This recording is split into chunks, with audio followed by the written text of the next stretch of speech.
A few weeks ago, on a Saturday night, we decided to do something a little unconventional, maybe a little crazy. We had a men versus women cook-off. The guys were in the dining room, huddled around cookbooks, trying to decide the main course, the entree. The women gathered in the living room, looking for a dessert. We made our shopping lists and we rushed off to the store to buy ingredients together and to race back to start our cooking for the evening. Now, if you can imagine, we had over 20 people cooking in our kitchen. Our kitchen is not huge, it's a decent size, but we had every surface covered with stuff and with people making it. It was crazy. Someone over here on the blender calling out, "I need a spatula!" Someone over here chopping knives, "Do you have a bigger knife?" Someone over here with the dry ingredients for our cake and the wet ingredients for the cake and then the washing of the fruit. And then someone, "I'll start washing dishes." It was crazy. There was stuff happening everywhere, all over. It reminds me of what Paul says in Philippians 2, verse 12, when he's talking to the Philippian church. He says, "Work out your salvation with fear and trembling." Now, this might even be a verse you don't really like very much.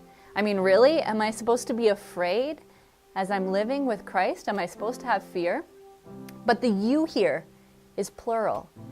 The you is talking about all of us, that together there's a work that we do that allows us to understand the salvation power of Christ. He says, "I pray that you, being rooted and established in love, may have power, together with all of God's people, to grasp how long, how wide, how high, and how deep is the love of Christ, that you may know this love which surpasses knowledge, and be filled with the fullness of God." Apparently, Paul understands that there's something about the love of Christ that we understand only in community, only together with all of God's people. Now, usually I think we view this as something that we experience alone, the love of Christ, how deep, how wide, how high, how amazing is His love when we take our Bible and when we go into the forest or when we hide out in our closet and pray alone in our rooms, when we listen to music, when we're there just with Christ. And certainly we do experience that there. But Paul says to them, there's something about this love of Christ that can only be understood when you understand it together. That you, being rooted in His love, together grasp this amazing depth, the fullness of God. You know, it's messy. It sounds good. But it really is messy when we all work out our salvation together, when we experience this love of God together. There's times when the people cutting onions make all of us cry.